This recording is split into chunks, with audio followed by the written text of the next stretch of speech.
Welcome, fellow night owl. If you're just settling in for a cozy, relaxing listen, perhaps nestled beneath the covers or sinking into a comfy armchair, I'm so glad you've joined us. Before we embark on tonight's journey through the fascinating and often grim world of piracy, I'd love to know where in the world you're tuning in from and what time of day it is for you. Feel free to leave a comment and let me know. Perhaps it's a rainy evening in London, a sunny afternoon in Sydney, or the wee hours of the morning in New York. Wherever and whenever you are, I'm delighted to have you along for the voyage. If you enjoy calm, immersive storytelling that brings history to life in rich detail, all while helping you unwind and drift off to sleep, you might consider subscribing to this channel. We'll be exploring all sorts of intriguing corners of history in this soft, relaxing style. And tonight, we turn our attention to the golden age of piracy. When you picture a pirate, what images spring to mind? Perhaps a fearsome figure with a patch over one eye, a cutlass in hand, and a colourful parrot perched on his shoulder. You might envision a band of swashbuckling rogues hoisting the Jolly Roger as they set out in search of plunder and adventure across the sun-dappled Caribbean. This is the pirate of storybooks and Hollywood films, a romantic anti-hero who's as charming as he is dangerous. But as is so often the case, the reality was quite a bit grimmer and more complicated than the legends suggest. While the exploits of famous pirates like Blackbeard and Bartholomew Roberts have been burnished by myth into tales of daring do, the true story of life as a pirate during the Golden Age was one of hardship, brutality, ever-present danger, and often grim fates. Tonight, we'll peer behind the curtain of pirate lore to uncover what that life was really like for the men, and even a few women, who sailed under the black flag. As you get settled in, let your mind begin to paint a vivid picture of the world we'll be exploring. The year is 1716, and the golden age of piracy is at its peak. Across the Caribbean, the Atlantic, and the Indian Ocean, pirate ships prowl the waves, scouring the horizon for their next prize. But even as their fearsome reputation strikes terror into merchant crews and passengers alike, the reality for those aboard the pirate vessels is far from the promise of riches and glory. Let's begin our tale with a young sailor named James. James is 19 years old, the son of a struggling English farmer. Desperate to escape poverty and lured by the promise of adventure, he signed on with a merchant ship bound for the West Indies. But life aboard the merchant vessel was almost as grim as the hardscrabble existence he'd left behind. The work was ceaseless and backbreaking, the rations meagre and often rotten.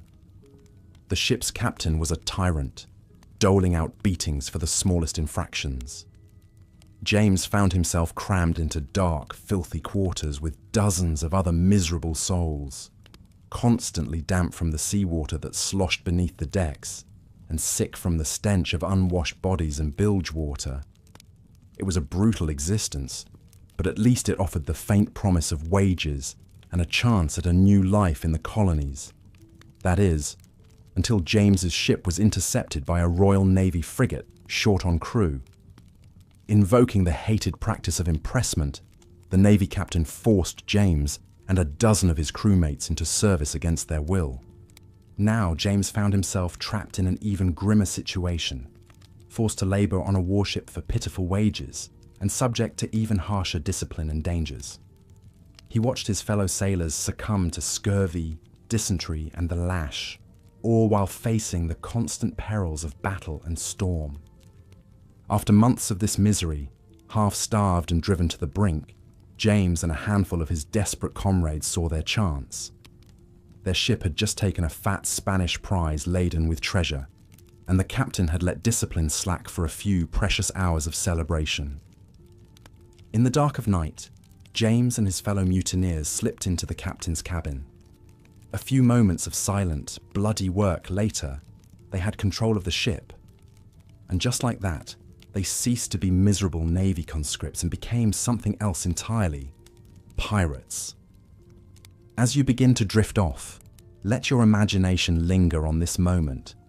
James standing on the blood-slicked deck of his newly captured ship, a crisp Caribbean breeze whipping at his hair, as he and his fellow pirates hoist the Jolly Roger for the first time.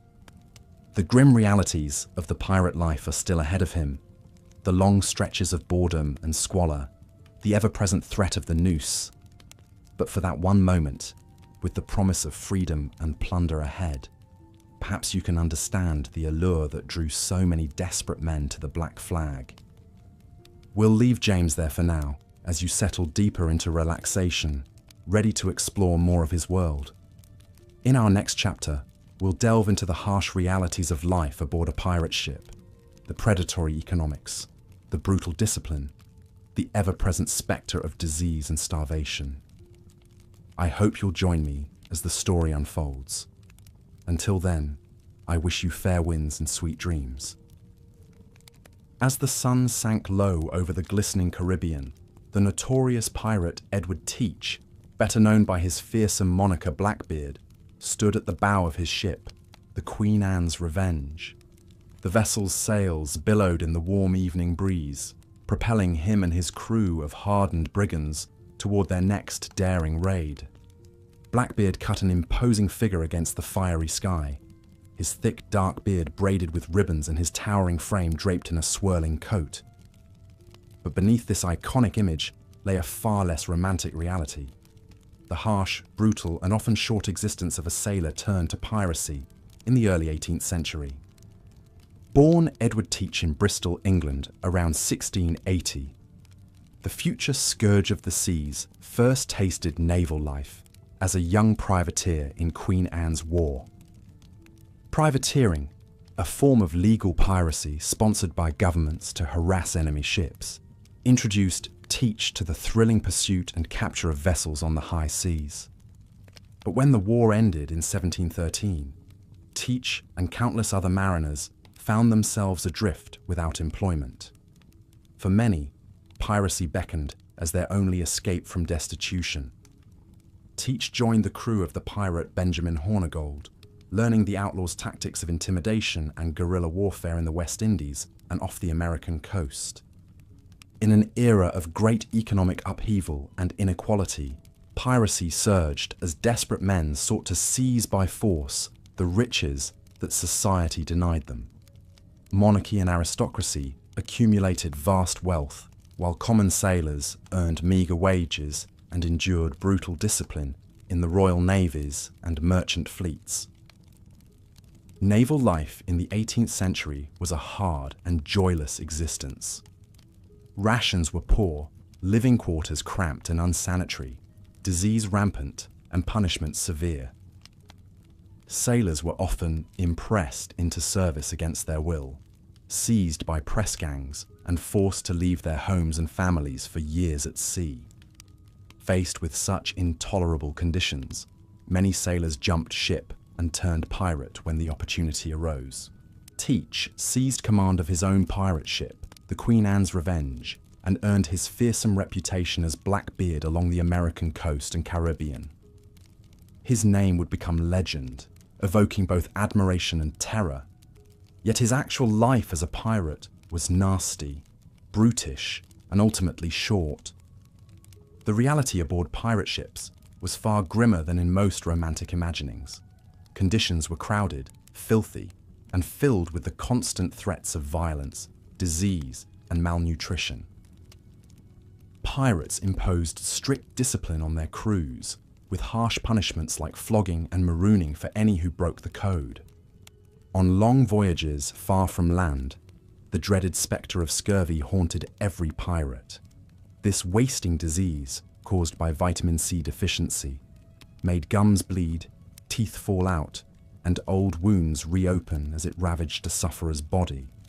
Other common scourges included dysentery, typhus, malaria, and yellow fever, which could rip through a ship and decimate its crew. The combat tactics of pirates depended more on speed and intimidation than firepower. They aimed to rapidly overtake and board victim ships, then cow them into submission by a show of force. Blackbeard honed this psychological warfare to a fine art, cultivating his diabolical appearance and demeanor to strike terror into his targets' hearts. When intimidation failed, combat was vicious, bloody, and often hand-to-hand. Pirates were hardened fighters and notoriously reckless, even suicidal in battle. Many wore an eye patch not from some heroic combat injury, but simply because it kept one eye adjusted to the darkness below decks, where the fiercest close-quarters fighting occurred.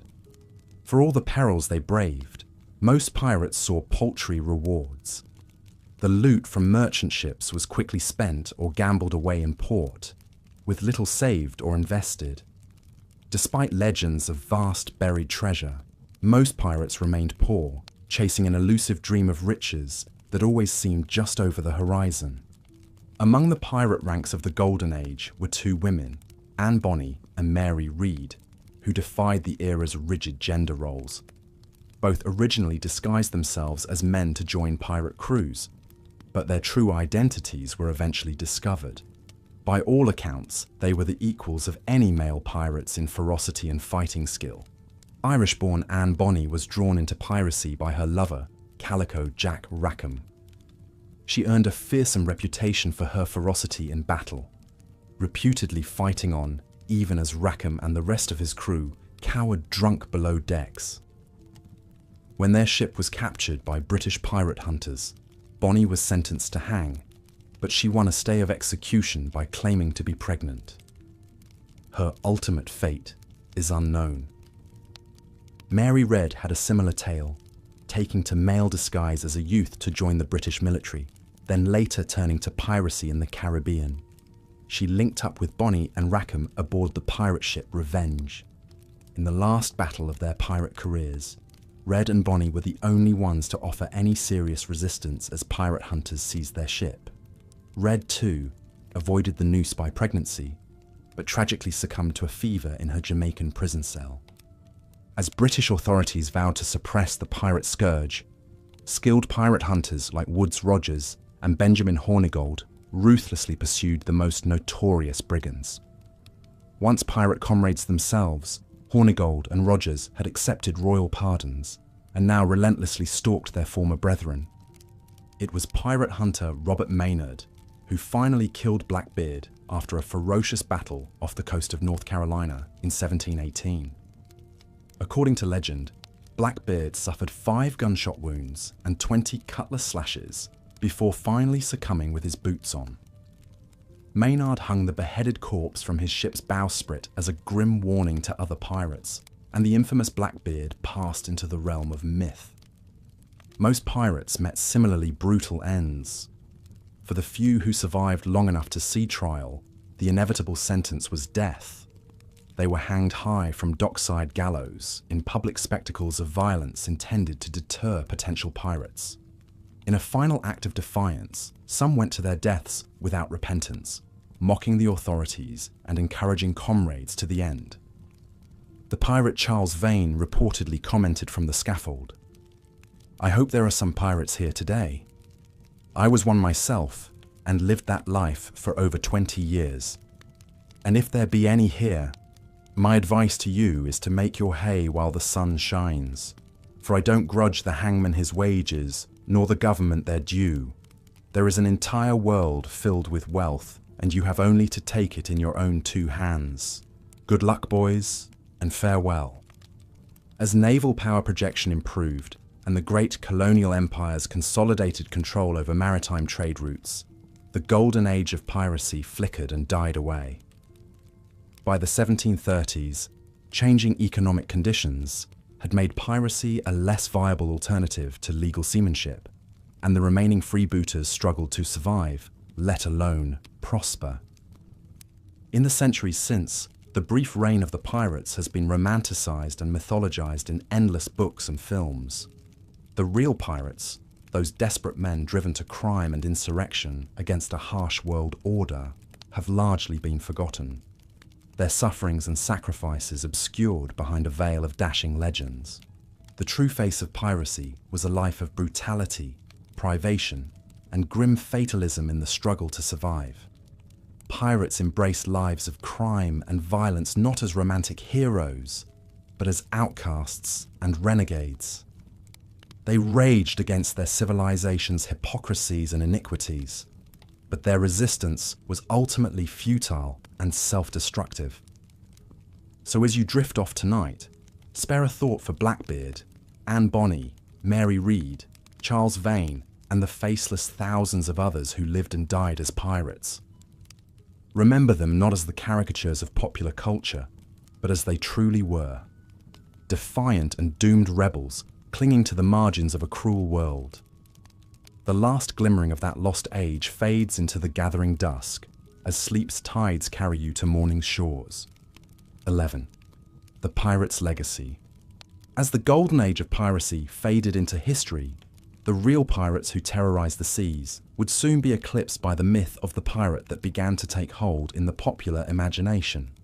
In the centuries that followed, the brutal realities of pirate life, the hardship, the violence, the ever-present spectre of death, gradually gave way to an oddly romanticized image. In books, plays, and later films, the pirate transformed from a desperate criminal leading a short, brutal life into a jaunty, adventurous rogue. The tattered, filthy clothes became flamboyant costumes. The pirate's grim struggle for survival in a hostile world became a dashing quest for glittering treasure. Real pirates who were stricken with scurvy were reimagined swigging from bottles of rum. The dangerous, often deadly pirate life was recast as one of freedom and adventure, a glamorous alternative to the restrictions of civilized society. The likes of Blackbeard, Bartholomew Roberts, and Charles Vane became folk heroes and icons, their grisly ends forgotten or glossed over. Even pirates who were nothing more than vicious killers, like Edward Lowe, were celebrated as rebellious anti-heroes. This myth of the romantic pirate so captured the public's imagination that it has endured for centuries. But one wonders what the real pirates of the Golden Age would have made of this strange second life granted to them by posterity.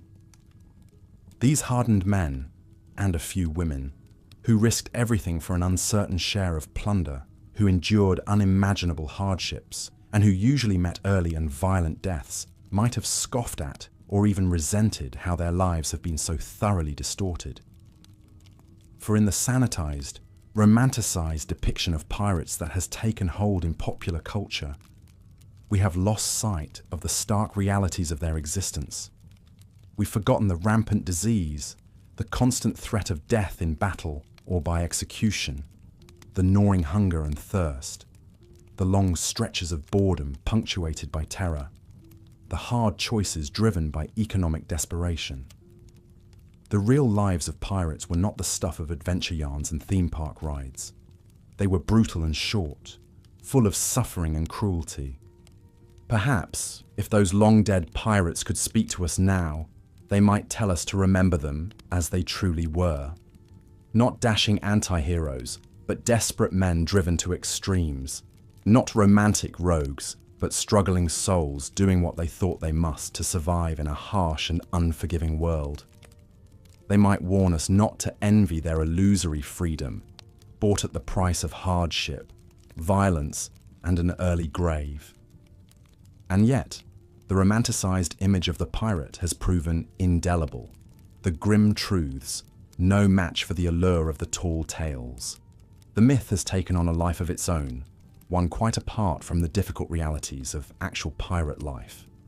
And so the pirates of the Golden Age will likely go on living their strange second lives as dashing adventurers, even as the real stories of their hard, brutal, all too short existences continue to fade, buried like forgotten treasure beneath the more appealing legend.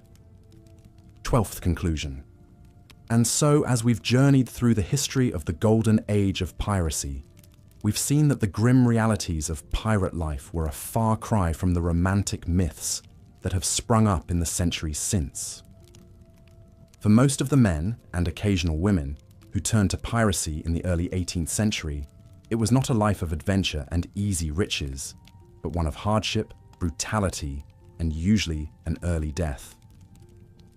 From the desperate economic straits and harsh naval conditions that drove many to become pirates in the first place, to the constant threats of bloody battle, execution, and debilitating disease they faced in their brief careers, the lot of a pirate was not an enviable one. The freedom they sought came at the cost of a hard and precarious existence, the camaraderie of shipboard life balanced by the ever-present risk of betrayal or marooning. The lure of plunder was tempered by the often paltry and quickly squandered rewards for their risky endeavours. Most pirates never achieved the lasting fame of a Blackbeard or Bartholomew Roberts, their names and deeds lost to history. Many met their ends on the gallows, their bodies displayed as a grim warning to others who might be tempted to the pirating life. Still more succumbed to the scourges of injury, disease, and malnutrition that were rampant in the squalid conditions aboard pirate vessels. Vanishingly few lived to see old age or enjoy their ill-gotten gains. Yet despite these hard truths, the myth of the pirate as a dashing rogue, a rebellious anti-hero, has proven enduringly appealing. In the centuries since the Golden Age, the grim realities have been gradually obscured by the more romantic legend. The pirate of fiction and film is a jaunty adventurer, not a desperate criminal. His life is one of freedom and excitement, not hardship and brutality. Perhaps this romanticized image has endured because in our modern lives of comfort and security, we find something alluring about the idea of the pirate as a bold rebel, defying the strictures of society for a life of adventure. Or maybe the grim realities of pirate life are simply too uncomfortable, too at odds with what we want to believe, and so we choose to embrace the myth instead. But as we drift off to sleep, let us spare a thought for the real pirates of the Golden Age, not the romanticized figures of legend, but the flesh and blood men and women who struggled and suffered, who risked all for uncertain rewards in a harsh and unforgiving world. Let us remember them as they truly were, in all their flawed and desperate humanity. And in doing so, perhaps we can separate the pirate of myth from the pirate of history, recognizing both the allure of the legend and the grim realities that lie beneath it. For in understanding the true stories of these long-ago outlaws, we may gain a new appreciation for the often difficult choices and harsh realities faced by those who lived on the margins of society, whether in the 18th century or today. And with that thought, let us bid good night to the ghosts of the golden age of piracy, letting their stories, both the grim realities and the enduring myths, follow us into our dreams. As the ship's cook laboriously worked to prepare the crew's meals, the threat of food poisoning was a constant spectre looming over pirate life. With limited means of preserving meats and produce, spoilage was an ever-present danger. Tainted rations could quickly sicken the entire crew, leaving them vulnerable to disease and unable to man the ship effectively. The cook had to make do with whatever provisions were on hand, often turning old scraps and questionable ingredients into barely palatable slop.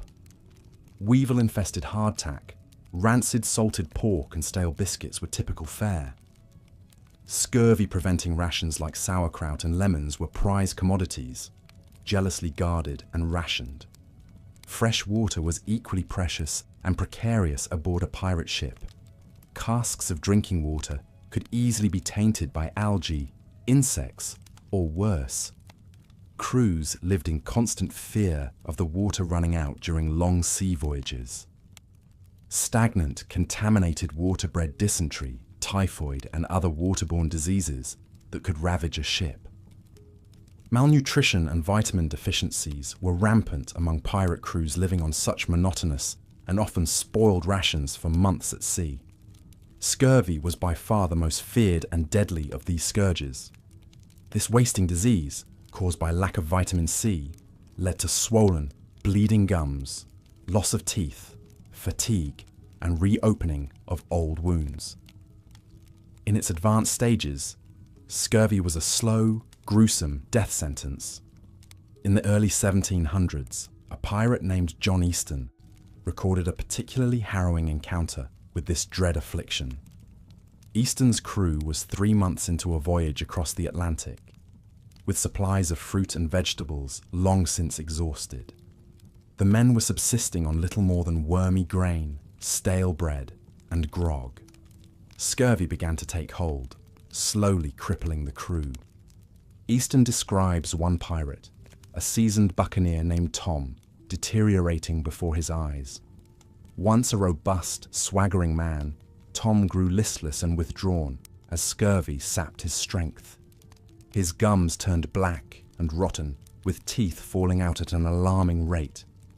Foul-smelling sores opened on his skin, oozing blood and pus. Towards the end, Tom's joints seized up, leaving him immobile and raving with pain and fever.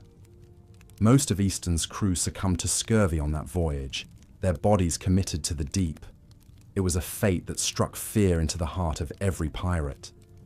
Hendrik van der Decken, a Dutch merchant sailor who turned to piracy, likened an outbreak of scurvy on board to a living death, with worm-ridden skeletons begging for the release of the grave.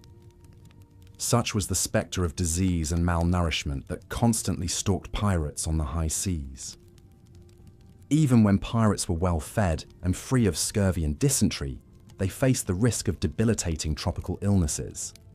Voyages to the Caribbean and the coasts of Africa exposed them to yellow fever, malaria, and other endemic diseases for which they had no immunity or remedy. These illnesses could scythe through a ship's company like a hot knife through butter. In 1721, the crew of pirate captain Bartholomew Roberts raided shipping along the Guinea coast, also known as the White Man's Grave, for its fearsome disease environment. Within 2 months, more than half of Roberts's crew had succumbed to the bloody flux and malignant fever. John Atkins, a British Navy surgeon, examined the emaciated survivors. He described men raving with a pestilential delirium, with yellow visages and skin pricked by hemorrhages. Outbreaks of yellow fever, malaria, and other tropical diseases devastated pirate crews, leaving survivors too weak to even crew their ships. The pirate Woodes Rogers, who later turned pirate hunter, lost so many men to yellow fever while raiding the Brazilian coast that he had to temporarily abandon 2 of his prizes for lack of crew. Such was the ever-present scourge of disease inherent in the pirate life. Beyond the inescapable threats of malnutrition and illness, a pirate also had to contend with the constant danger of grievous injury in battle and shipboard life.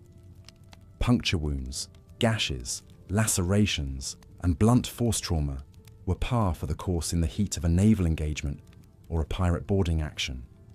Even routine work aboard a ship carried serious risk in an era without safety precautions. Falls from the rigging, crush injuries from heavy equipment, and lacerations from frayed ropes and splintered wood were commonplace. A pirate who lost a finger, toe, or eye to such everyday hazards had little choice but to bind up the wound and soldier on. There was no respite for the injured or maimed in the pitiless world of piracy. Serious wounds and injuries often meant a slow, agonizing death sentence in the age of sail. With little understanding of infection or sterile practices, even minor wounds could quickly fester and turn gangrenous in the fetid, cramped, unsanitary conditions aboard a ship. Cauterization with boiling tar was a common field expedient to stem bleeding, with agonizing results. Accounts of pirate surgeons using carpenter's saws to crudely amputate mangled limbs and digits, without anesthesia or proper surgical tools, paint a grisly picture of the realities of medical treatment at sea. Men lucky enough to survive such brutal ministrations often did not live long, soon being carried off by sepsis and secondary infections. The infamous pirate Edward Teach, better known as Blackbeard, bore numerous scars from such grievous wounds. His body was crisscrossed with the marks of blades, bullets, and even a pistol burst that blew off several of his fingers. Teach was said to keep the severed digits in a pouch, morbidly showing them off while drinking and carousing. For Blackbeard and his ilk, disfiguring wounds were the price of the pirate's life. But beyond the perils of combat, even the everyday labour of manning a ship was fraught with the risk of disabling or fatal injury. Raising anchors, trimming sails, and hauling lines required long hours of back-breaking, dangerous work, often in harsh weather and high seas. Sailors lost fingers to pinching ropes, broke bones in falls, and were crushed by swinging booms and yards. The constant strains, impacts, and abrasions of shipboard life often led to painful chronic conditions like arthritis, bursitis, and repetitive strain injuries. A pirate's hands were often gnarled claws, with missing digits and joints swollen and distended from a lifetime of hard labour and injury. Even if a buccaneer survived battle unscathed, the long-term toll on his body was inescapable. Blackbeard's quartermaster, a man known only as Israel Hands, embodied the ravages of a pirate's life. Hands had been with Teach since the early days, bearing wounds from numerous engagements. He was said to be missing an eye and several fingers, with a face latticed by dueling scars. More ghastly still, Hands' back and joints were twisted and contorted from grueling decades of shipboard labour. Israel Hands was still feared for his ferocity in battle, despite his disfigurements and infirmities. He was Blackbeard's strong right arm, running his ship with an iron hand.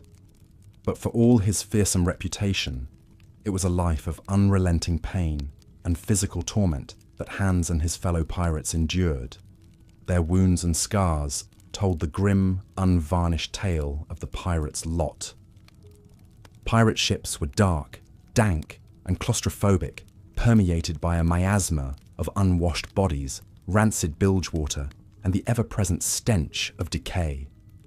Vermin like rats, fleas, and lice were inescapable, spreading pestilence and misery.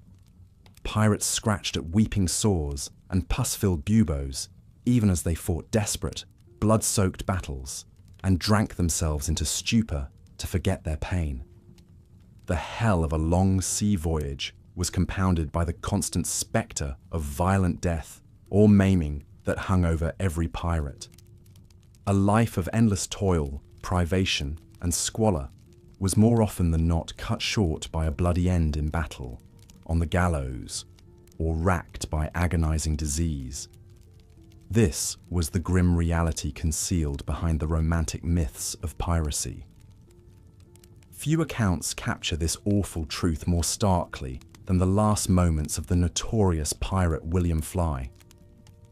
Gibbeted in Boston Harbor in 1726 for leading a mutiny and turning to piracy, Fly presented a ghastly spectacle.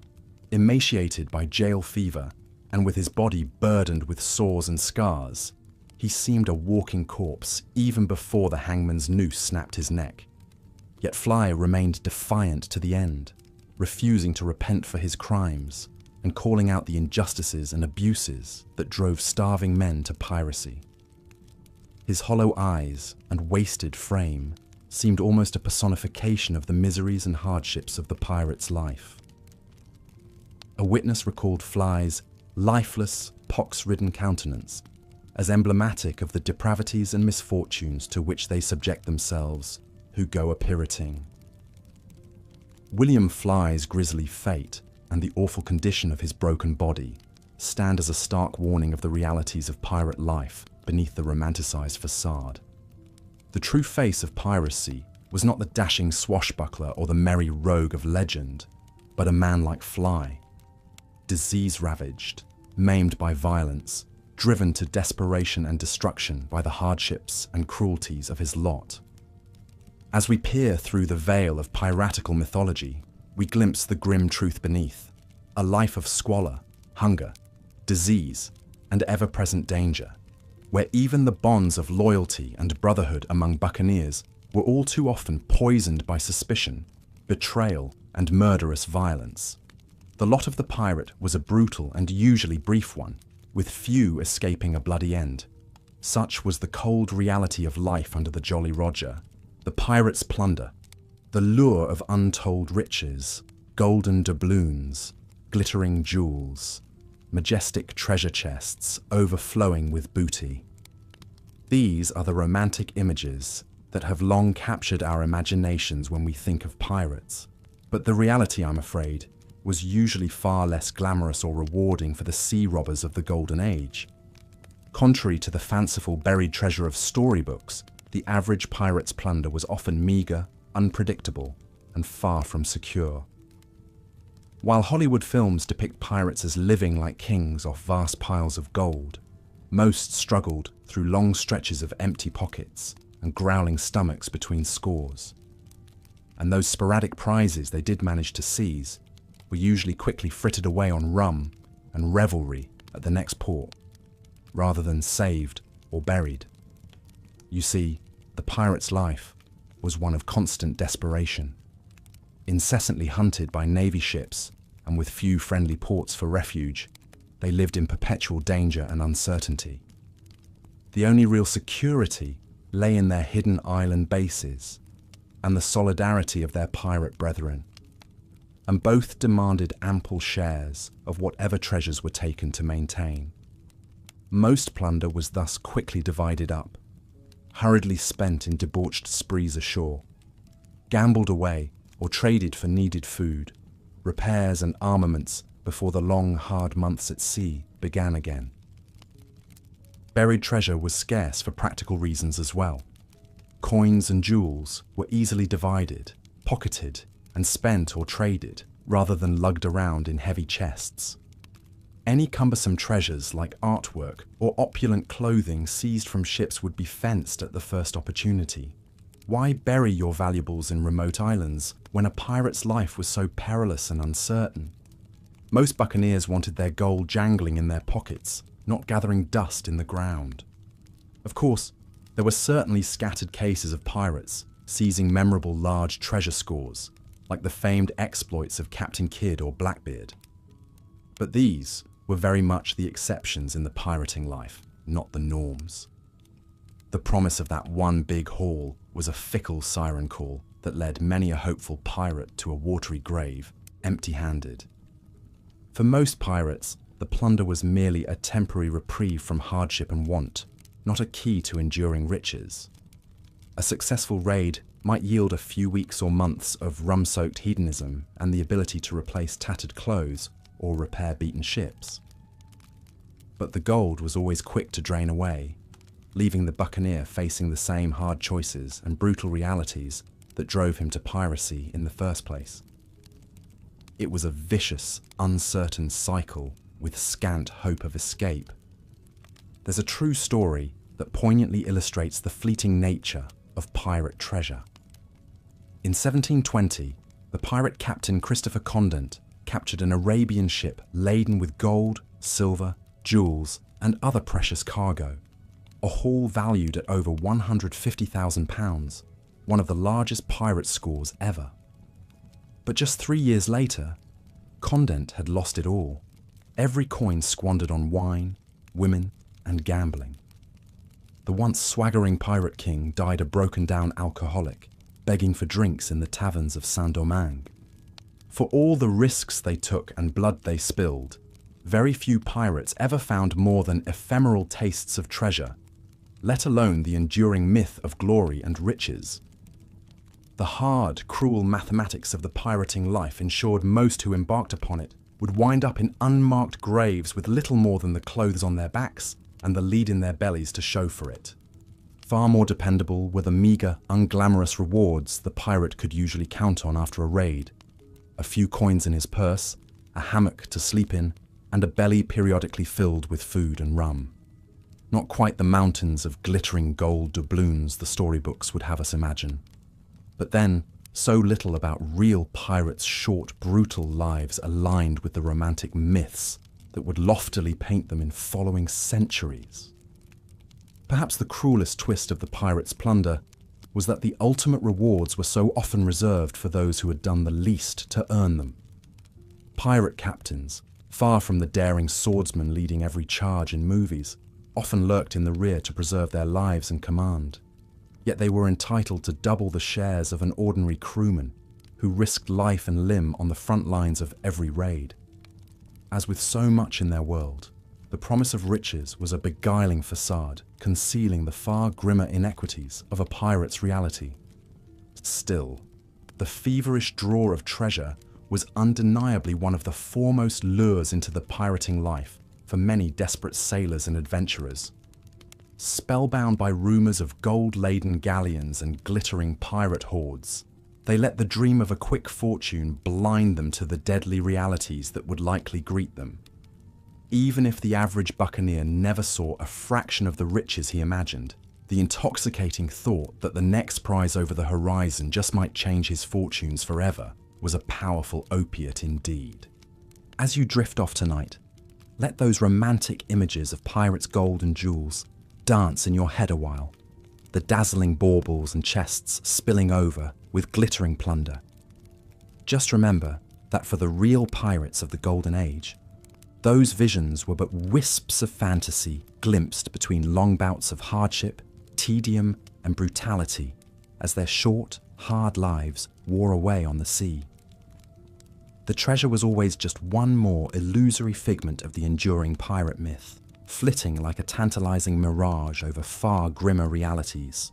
So while buried treasure makes for delightful storybook fare, I'm afraid the average seagoing pirate found little more than pockets of desperation and a few doubloons to dull his miseries in his short, uncertain life upon the waves. Reality, as is so often the case, tended to be far less kind or romantic than the gilded legends we so love to spin. As the sun sank slowly beneath the waves, the pirate ship bobbed gently on the darkening sea. The crew had finished another long day of backbreaking labour, hoisting sails, scrubbing decks, and manning the bilge pumps to keep the leaky vessel afloat. As dusk fell, the lucky ones not on night watch descended wearily into the cramped, reeking darkness of the gun deck to grab a few precious hours of sleep in swaying hammocks. There was no privacy aboard a pirate ship. The crew lived crushed together like rats in a barrel. The gun deck was a long, narrow space, just 5 feet high, running the length of the ship. Dozens of unwashed, hard-bitten men slung their hammocks wherever they could find room amidst the hulking shapes of cannons. The air was thick with the stench of sweat, tar, tobacco smoke, and the sickly sweet reek of rock-gut rum. There was barely room to sit up in your hammock without your head brushing the begrimed beams above. Here the pirates were packed cheek by jowl, with no escape from the coughs, curses, and drunken mutterings of their fellows. Sleep came uneasily, if at all, as the ship creaked and groaned, rolling in the unceasing swell of the sea. Rats scurried in the shadows, scavenging for crumbs. Clouds of fleas and lice tormented the sleepers, leaving them poxed with itching bites that became festering sores in the humid filth. It was a relief to escape the fetid, suffocating warren of the gun deck, even for a shift of exhausting labour in the salt spray and scorching sun above. Such was the lot of the common seaman aboard a pirate ship in the early 18th century, the twilight years of the golden age of piracy. It was a hard, joyless existence, a life of grinding toil, wretched deprivation, and constant peril, miles removed from the fanciful romance of adventure novels and Hollywood films. Most who turned pirate were refugees from even worse abuse and exploitation aboard naval and merchant vessels. The golden promise of piracy, a life of freedom, plenty, and easy riches, was rarely more than a cruel mirage. The pirate's life was typically nasty, brutish, and short. If the ever-present spectres of violent death in battle and shipboard accident could be avoided, a host of grim afflictions still awaited most buccaneers. Scurvy, typhus, dysentery, malaria, and yellow fever raged through ships whose cramped and unsanitary conditions were almost perfectly designed for incubating and spreading disease. Even a small cut could quickly fester into a fatal infection in the squalid conditions. The inevitable toll of illness and injury was magnified by poor diet and sanitation. Pirates subsisted on biscuits infested with maggots and weevils, on rancid salted meat and foul brackish water. Chronic dehydration in the searing heat added to their miseries, as did the ever-present lash of the ship's disciplinarians. A harsh code of conduct prevailed, and rule breakers, even over petty infractions, could expect swift and merciless punishment, from keel-hauling and marooning to flogging and mutilation. It was a life almost unimaginably removed from the fantasies of swashbuckling adventure that have long captured the popular imagination. In 1724, the British author Captain Charles Johnson, a pseudonym most likely for the writer Daniel Defoe, published a sensational bestseller that would do much to mythologize the lives and exploits of pirates. His general history of the pirates was a vivid, fictionalized anthology, chronicling the careers of the era's most notorious buccaneers, from Blackbeard to Bartholomew Roberts to the woman pirate Anne Bonny. Though Johnson had plainly embellished many of the tales for dramatic effect, his rollicking yarns of duels and chases, of fabulous buried treasure and pirate utopias, fired readers' imaginations. His book ignited a craze for pirate lore that has never really faded, as generation after generation has thrilled to romanticize depictions of pirate life. But the reality for the vast majority of pirates was one of constant danger, hardship, and squalor, devoid of riches or glory. Most who turned pirate came to their decision less from dreams of golden plunder and glorious liberty than out of sheer desperation to escape even grimmer circumstances. Throughout the age of sail, conditions for ordinary seamen in all seafaring trades, both naval and merchant, were some of the harshest and most exploitative of any profession. Sailors, especially in the British Royal Navy, endured lives of incredible hardship, privation, and abuse that could make the meagre rations and iron discipline aboard a pirate ship seem almost idyllic by contrast. The lot of the common sailor in this era was dismal by almost any measure. Seamen on merchant and especially naval vessels could expect endless strenuous labour for scant pay in squalid, oppressive, and frequently life-threatening conditions. Rations were scanty and often rotten, living quarters dank and overcrowded, discipline severe to the point of vicious cruelty. Naval wages for ordinary seamen were meagre and frequently in arrears. With inflation, a sailor in 1726 could expect half the weekly pay, in real terms, of his predecessor a century earlier. Long voyages kept men away from home for years and effectively precluded normal family and social lives. But worst of all was the drastic curtailment of personal liberty. Naval seamen in particular were little better than slaves. The moment they set foot on a king's ship, they were subject to a brutal regimen of forced labour and savage corporal punishment under the lash or cat-o'-nine-tails.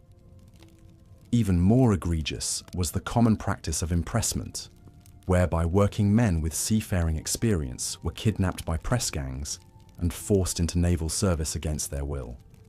By effectively legalizing this form of shanghaiing from 1664, the British Crown ensured itself a steady supply of experienced seamen to man its imperial fleets, at great savings to the public purse. For most pressed men, naval service meant a life of backbreaking drudgery, constant and often sadistic discipline, disease, disfigurement, danger, and not infrequently death in combat. Scant reward for their forced sacrifice.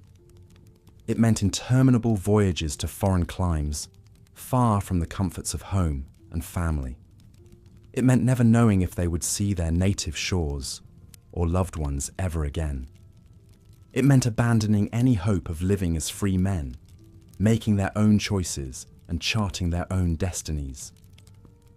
Perhaps unsurprisingly, desertion from Royal Navy ships was rampant. By some estimates, a sixth of British seamen deserted annually in the early 18th century. Untold numbers of pressed men, given the chance, voted with their feet and escaped their intolerable conditions by fleeing naval service for the promise of life as freebooters. Though still grim and perilous, the pirate life at least offered an escape from the relentless oppression and exploitation of the Royal Navy. Compared to the king's ships they left behind, pirate vessels were downright egalitarian in their power structures and allocation of plunder. Buccaneers elected their captains and drew up written charters codifying the rights and shares of every member of the crew. Pirate ships still required strict discipline to function, but corporal punishment was limited, and a man had at least some say in his fate. The work was still dangerous and backbreaking, but seamen kept a fair portion of any loot and had some chance at prize money. Most of all, a kind of freedom and rough democracy prevailed amongst pirate crews that was found nowhere else in the rigidly hierarchical and authoritarian world of the 18th century, on land or at sea. Every buccaneer had a voice and a vote in shipboard affairs. Officers were elected and could be deposed for dereliction or abuse of power. Plunder was allocated by strict shares, with crew receiving the lion's portion. Manufacturers were punished. The unskilled could rise through ability and, most shockingly, even a small number of blacks found respect and brotherhood as equals. Pirates effectively formed floating proto-democracies with a degree of meritocracy, egalitarianism, and self-determination unparalleled elsewhere in the Atlantic world. At a time of nascent Enlightenment ideas about equality and natural rights, when most ordinary labourers and seamen still toiled in conditions little better than feudal servitude, life aboard a pirate vessel offered a heady taste of liberty and autonomy that was otherwise unimaginable for men of their station. It's little wonder, then, that the choice between naval impressment and piracy was scarcely a choice at all for many seamen. A young sailor kidnapped from the docks of Bristol or Liverpool by a Royal Navy press gang faced a grim future of abusive subjugation, backbreaking drudgery, and quite likely early death in combat or from disease. Offered a chance to jump ship and throw in his lot with freebooters instead, he could hardly be blamed for risking the hangman's noose to live out his days in defiant independence. And so the early 18th century saw the great age of the pirates reach its bloody zenith, as more and more desperate sailors turned buccaneer and the Royal Navy lost ever greater numbers of skilled seamen to the lure of the black flag. The pirate's life was still one of constant mortal peril and frequent brutality, but it was one he had at least chosen freely, beholden to no master but himself, in fellowship with brother outlaws who had likewise seized their own fates. Take the young Edward Cobham, an able seaman pressed into service aboard the HMS Bellona in 1716. Cobham suffered 2 hellish years of abuse, deprivation and drudgery before finally fleeing to join the crew of the notorious pirate captain Howell Davis. Though still hard and precarious, his life as a buccaneer offered a kind of deliverance, a chance at dignity, agency, and self-determination that naval service had stolen from him. For a time, fortune seemed to smile on Cobham and his fellow freebooters as they plundered the lucrative shipping lanes of the Spanish Main. But the pirates' lot was ever a chancy one, and after 2 years of raids and chases, a chance encounter with a Royal Navy frigate near the Bahamas brought their brigand's idyll to a calamitous end.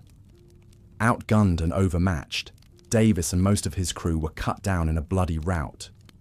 Cobham survived the carnage, but his fate was grimmer still. Dragged to Port Royal in chains, the young buccaneer faced the stern justice of the Admiralty Court. Remorse and repentance gained him no reprieve. As a naval deserter turned pirate, he could expect precious little mercy. The morning of November 16th, 1720 found him in manacles atop a crude gallows at Gallows Point before a bloodthirsty crowd, noose knotted about his neck. As the jeers of the mob rang in his ears, Cobham's last thoughts were likely of his agonizing betrayal at the hands of the Royal Navy, and the brief, shining promise of the freedom he had seized in defiance of his impressed servitude. And then, the trapdoor dropped, and an awful snapping of bone signalled that, like so many of his freebooter brethren, Cobham's dance upon the gallows was done. His body twisted slowly in the sea breeze. Crows already gathering in the periphery as the crowd dispersed, eager for the next grisly spectacle. Thus passed Edward Cobham, buccaneer, by way of the Marshal's dance, an end that awaited the luckless majority of those who embarked upon the sweet trade of piracy. For all the perils and hardships of their life, remarkably, a few extraordinary women also made their mark as pirates during the Golden Age, most famously Anne Bonny and Mary Red.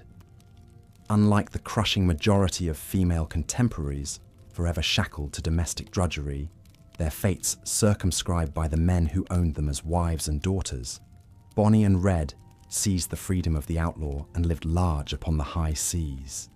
Though they hailed from wildly disparate backgrounds, Bonny, a high-born, wild-tempered Irish beauty, Red, a penniless English tomboy, the two women were kindred spirits, driven to piracy by rebellion against the soul-crushing futures that limited their sex.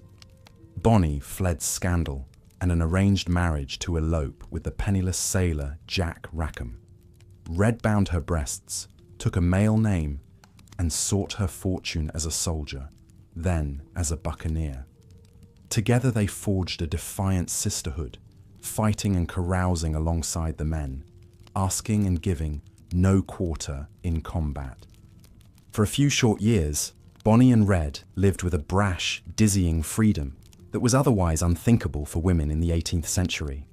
But their idyll proved tragically brief, undone, ironically, by the very womanhood whose shackles they had so boldly thrown off.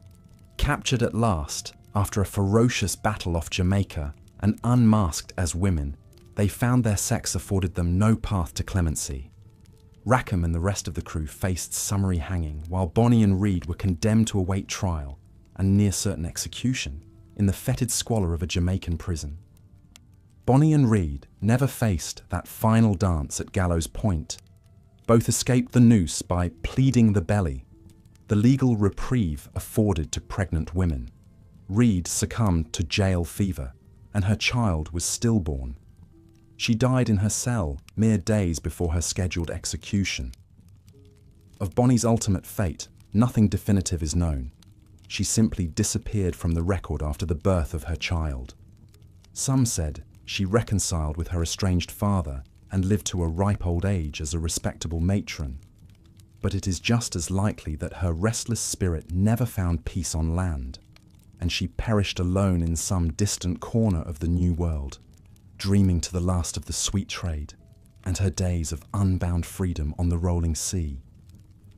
Those days were already fading into twilight as Bonny and Reed languished in Spanish Town prison. The golden age of piracy flickered and drew inexorably to its end in the first decades of the 18th century, snuffed out by an accelerating series of crackdowns on both sea and land. The British Crown and Royal Navy escalated their campaigns against buccaneers, driven by the need to protect expanding imperial trade routes. Pirate havens like Nassau and Port Royal fell one by one, scoured clean of freebooters by marine assault and land invasion. Pirate hunting became an industry in its own right, as the Admiralty contracted private men of war to seek out and destroy the brigand scourge. Pirate hunters like Woodes Rogers and Benjamin Hornigold, once pirates themselves, now turned mercenary in the service of the Crown. Rogers in particular was a tenacious and merciless pirate killer, pursuing his former brethren with a convert's zeal. In 1718, the king appointed him royal governor of the Bahamas, specifically to wipe out the pirate menace. Rogers took to the task with gusto, announcing a blanket pardon for all pirates who surrendered, but promising to exterminate with fire and sword all who refused. True to his word, he made the gun's smoke-choked waters around Nassau run red in a series of savage clashes with recalcitrant freebooters. The infamous Charles Vane held out longest, waging a guerrilla war of desperate evasion. But the writing was on the wall. Within a year, the pirate republic had fallen, replaced with a heavily fortified crown colony. A shrewd administrator, as well as a ruthless pirate killer, Rogers sought to remake the Bahamas into a law-abiding commercial hub. Leveraging the island's strategic location, He developed a thriving trade in salvaged cargo while building up the infrastructure of Nassau town. His carrot and stick approach worked. Pardoned pirates streamed in to accept clemency and the opportunity for a new, peaceful life as settlers. But diehards like Vane fought bitterly to the end and were duly hanged for their obstinacy. Once the flagship of the Golden Age, Nassau now stood as the gallows of its final resistance. The story played out over and again across the Caribbean. The noose tightened by the year around the pirate world as their former havens fell like dominoes. Port Royal, Tortuga, St. Thomas, St. Croix, even remote Madagascar. Wherever freebooters once found sanctuary to careen, conceal their plunder, and revel in liberty, increasingly they found royal garrisons and the steel jaws of the Admiralty's justice snapping at their heels. Ever-growing convoys of naval frigates and private pirate hunters relentlessly hounded the surviving buccaneers at sea. Ever-diminishing spaces offered them safety or succor on land. Even as their tactical options shrank, changing economic conditions snuffed out much of the incentive for piracy in the first place. A global trade depression hit the flow of rich commerce that was the lifeblood of buccaneering. Wages for regular seamen began to rise, while prize-taking became more uncertain and financial backers more skittish. Many surviving pirates calculated that the risks of the sweet trade were no longer worth the rapidly diminishing rewards. Slowly, inexorably, piracy began to flicker. We last left off with a description of the horrific conditions aboard filthy, overcrowded pirate ships, and the brutal code of conduct that governed the desperate men who crewed them. Infractions as minor as stealing a fellow pirate's share of food could be punished with marooning, a slow, agonizing death sentence alone on some desolate island. Such was the fate of two hapless souls aboard the pirate ship Revenge in 1718. Convicted by the crew of swiping extra rations, the two men were set ashore on an uninhabited spit of land off the Bahamas, with only a flask of gunpowder and a bottle of rum to speed their demise. One can only imagine the growing despair they felt watching the Revenge's sails vanish over the horizon, knowing that only miles of empty ocean now surrounded their sandy prison. Such harsh punishments paled in comparison to the ever-present spectres of disease and malnourishment that plagued pirate ships. Expeditions could drag on for months, with no sight of land or resupply, and the only food was often maggot-infested meat and stale, weevil-ridden biscuits. Without access to fresh fruit and vegetables, scurvy was a pirate's constant companion.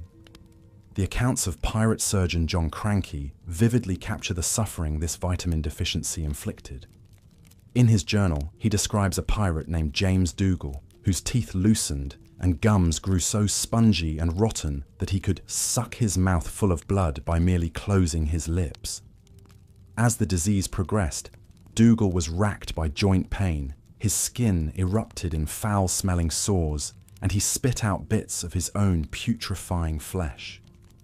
After 2 months of agony, he finally succumbed, one of countless pirates to fall victim to the nutritional ravages of life at sea. When they weren't slowly wasting away from disease or malnutrition, pirates faced the prospect of sudden and violent death in combat. While popular culture often portrays them as swashbuckling adventurers, real pirates relied far more on speed, surprise, and intimidation than swordplay and derring-do. A lone merchant ship, unlucky enough to sail into a pirate's sights, first realized its peril when the distant vessel suddenly unfurled additional sails and surged forward in pursuit. The last thing many captains saw was the terrifying skull and crossbones of the Jolly Roger whipping in the wind as the pirates pulled alongside, a psychological ploy to shock their prey into immediate surrender. Those merchant crews brave or foolish enough to resist were swiftly treated to a barrage of ear-splitting cannon fire as the pirates unleashed their opening salvos. Amid the splintering planks and screams of the wounded, the pirates swarmed aboard, ruthlessly cutting down any opposition with a frenzy of swinging cutlasses, stabbing daggers, and point-blank pistol shots. Such was the grim fate of the Dutch merchant vessel Duinenvoorde in 1717, when it had the misfortune to cross paths with the pirate Edward Teach, better known to history as Blackbeard. According to surviving accounts, Blackbeard's crew subjected the Duinenvoorde to a ferocious barrage, reducing its mainmast and many of its crew to bloody splinters. As the pirates boarded, the Dutch seamen frantically tried to barricade themselves below decks, only to have the hatches torn open and be picked off one by musket fire or forced back topside at sword point. Within minutes, the decks were slick with blood and the pirates were in total control. Blackbeard, a towering figure with a wild black beard braided with ribbons, strode through the carnage with a necklace of his victim's ears bouncing against his chest. He ordered the Duinenvoorde thoroughly plundered, even having his men hack gold inlay out of the ship's woodwork. Barrels of sugar and sacks of coffee were loaded aboard his ship, the Queen Anne's Revenge. The surviving crew were stripped of their clothing and possessions. With a mocking bow, Blackbeard departed the shattered ship, leaving its crew to limp back to port and spread terrified tales of the monstrous pirate. After risking scurvy, maiming, and violent death, one might imagine that pirates who survived a raid were handsomely rewarded. The promise of treasure was certainly alluring to desperate men, but the reality was often far less glamorous than the fables of buried chests groaning with gold doubloons and glittering jewels. Most of a pirate's plunder consisted of the everyday trade goods filling merchant ships: bolts of cloth, barrels of flour, sacks of tobacco, things that could be sold in port for a modest profit, but hardly made one rich overnight. Spanish treasure galleons made irresistible targets, but were relatively rare and zealously guarded by warships. What profit pirates did make was divided according to a fiercely egalitarian code. A share was even apportioned for the ship's fund to compensate crew who lost limbs in battle. The lion's portion went not to the captain but to the crew, with even the lowliest seamen guaranteed their cut. This was one reason for the brutal discipline aboard pirate ships, as each man jealously watched his fellows for any whiff of unfairness that might cheat him of his rightful due. When shares were handed out, pirates tended to quickly drink, gamble, and whore away their earnings in the nearest port in a riotous bacchanal of vice and excess. For most pirates, the promise of wealth was an elusive siren song that drove them to ever greater risks and depravity, yet remained always just out of reach. They chased a fantasy of riches and freedom, even as the grim realities of shipboard life slowly dragged them closer to a watery grave or the hangman's noose. Yet not all souls aboard pirate ships were desperate men driven to crime. A handful of women carved out a place in this brutal world, disguising themselves as men to seek out the promise of adventure and autonomy, denied their gender on land. Two rose to infamy and came to haunt the seas in the early 1700s. Their names were Anne Bonny and Mary Red.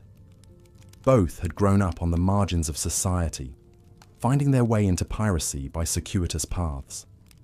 Bonny was the headstrong, flame-haired daughter of an Irish lawyer.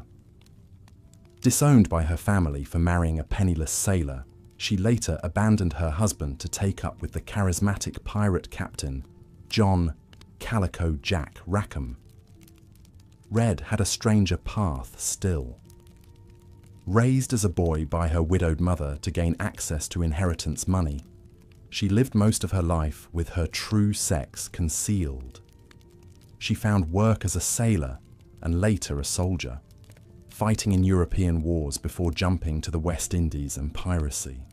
According to pirate law, Bonny and Reed met by chance.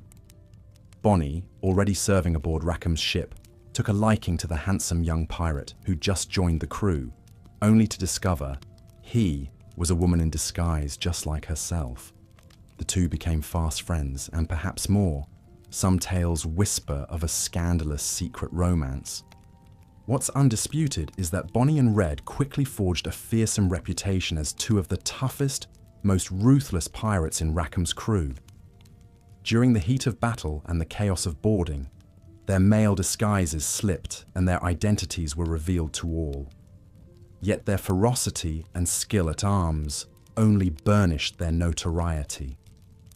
In one famous incident, Rackham and most of the male crew fled below decks during a battle with a Jamaican patrol boat, leaving Bonnie and Red alone to fight on. As the male pirates cowered, the two women rained curses, insults, and even volleys of gunfire down the hatches, exhorting their crewmates to grow some spine and get back up to the battle. Their meteoric pirate careers came to an abrupt end when Rackham's ship was cornered by pirate hunters in 1720. The crew was too busy swilling rum to put up much resistance. Only Bonnie and Red fought like furies against the boarding party until finally subdued. All were hauled off to Jamaica to stand trial. Rackham and the other men were quickly convicted and hanged. Bonnie and Red escaped the noose by pleading their bellies, revealing they were both pregnant. The tactic merely delayed their date with the gallows, or so it seemed. But fate, as ever, had its own twists in store. Red succumbed to a fever mere days before her scheduled execution. Bonnie languished in prison longer, spitting curses at visitors and even her own doomed lover Rackham. "Had you fought like a man," she allegedly sneered at him, "you need not have hanged like a dog." Then the records fall silent and she simply vanishes from history, either perishing in squalor or somehow slipping the hangman's grasp to start life anew. Such were the larger-than-life careers of Bonnie and Red. Forged in a crucible of hardship, their brash exploits captivated the public of their time and ever since. They stood as symbols of women who refused to accept the downtrodden roles forced upon them by society, but instead carved their own path through a world of men with swagger, steel, and the occasional swig of rum. But whether man or woman, a pirate's life was usually as short and brutal as it was daring. Here's the next part of the script. The end of Thomas Anstis and his crew in the Caribbean was emblematic of the grim and often short lives of pirates in the Golden Age. In reality, the pirate life was nasty, brutish, and short. The average career of a pirate lasted little more than a year before meeting a violent end. Even the famous pirates whose names still echo through the centuries rarely survived more than 2 or 3 years of freebooting. Contrary to the romanticized Hollywood image of swashbuckling adventurers, most pirates lived on the razor's edge between feast and famine. A crew might pull off a rich score and live large in a friendly pirate port for a short spell, but their plunder would soon be frittered away on wine, women, gambling, and paying off debts. Before long, they'd be driven back out to sea, desperate for the next prize. Pirates were motivated less by get-rich dreams than the desire to escape the back-breaking drudgery of legitimate sailors' work. But their shipboard life was often just as full of ceaseless toil. Mending sails and rigging, pumping bilges, hauling at the capstan. And it carried the constant risk of battle wounds, amputations, tropical diseases with no medical care. A pirate ship's articles guaranteed each man an equal share of any spoils. But it was very much easy come, easy go. Only a few famed pirate captains ever accumulated any lasting wealth. The hardships of the pirate life can be vividly seen in the case of Edward Lowe, one of the most notorious pirates of the Golden Age. Born in London around 1690, Lowe started out as a pickpocket and thief. In his early 20s, he was transported to the Americas as an indentured servant, a common fate for the poor. After completing his term of servitude in 1718, Lowe signed on with a sloop headed to Honduras to cut logwood, a valuable dyewood. But his vicious temper quickly got him into trouble. In a drunken argument, Lowe killed a fellow crewman with an axe blow and fled into the jungle. There he joined a hardened gang of escaped slaves, convicts, and deserters. They robbed merchants and farmers around the Bay of Honduras, with Lowe rising to command through his sheer ferocity. Lowe's piratical career began in earnest when his gang seized a small ship and he was elected captain. He captured a larger brigantine and then set his sights on the lucrative shipping lanes of the Caribbean. Lowe cut a notorious figure, with his bushy black beard and the smoking matches he kept wedged behind each ear, ready to light the fuse of a cannon in battle. He and his crew terrorized the Caribbean for 2 years, taking over 100 ships flying English, French, Spanish, and Portuguese colors. Lowe had a reputation as the most bloodthirsty pirate of his day. He was infamous for torturing prisoners, cutting off ears and noses, even roasting victims alive on his deck to make them reveal where valuables were hidden. In May 1722, Lowe's flotilla captured a large Portuguese treasure ship near Madeira. It was carrying gold dust and bars, jewels, and 1,200 chests of sugar, a huge haul.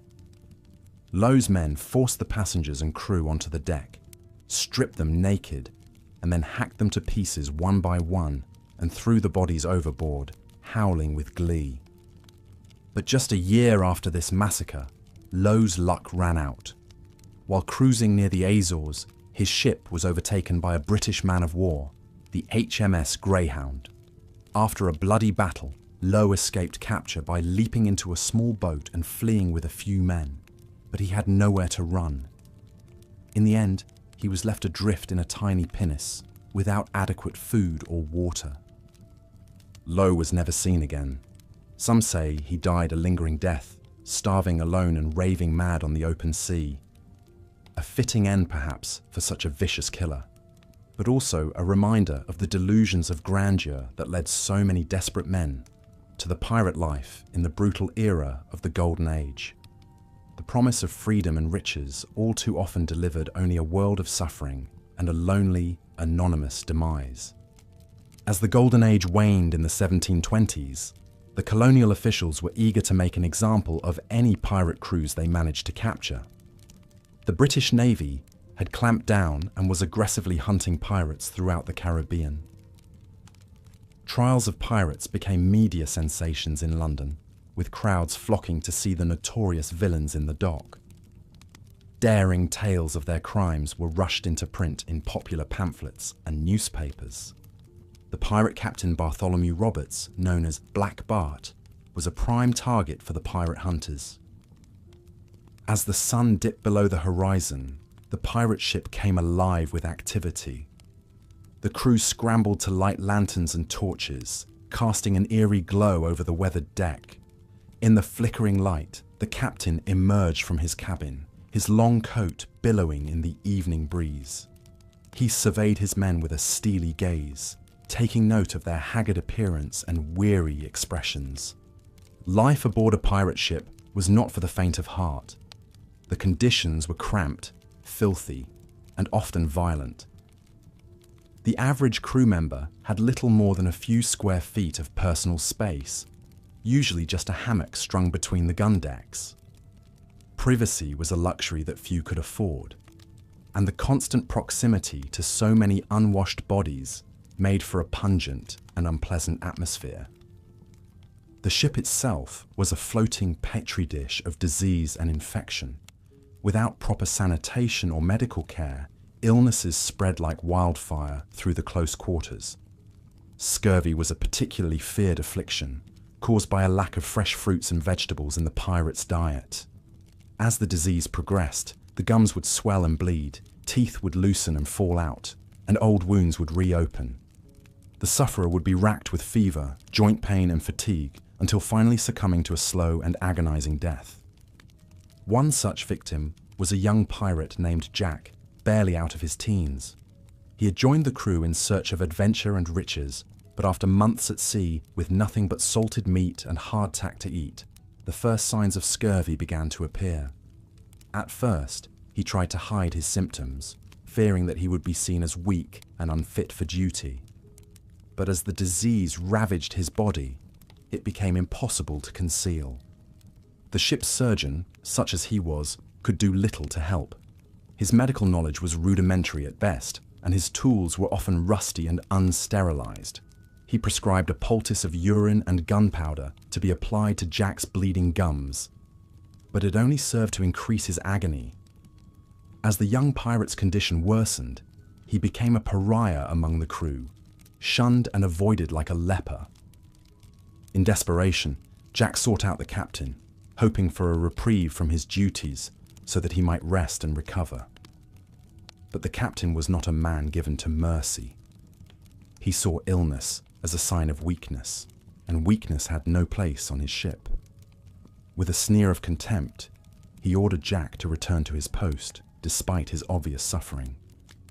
For days, Jack struggled to keep up with the demands of shipboard life, his body racked with pain and his mind clouded by fever.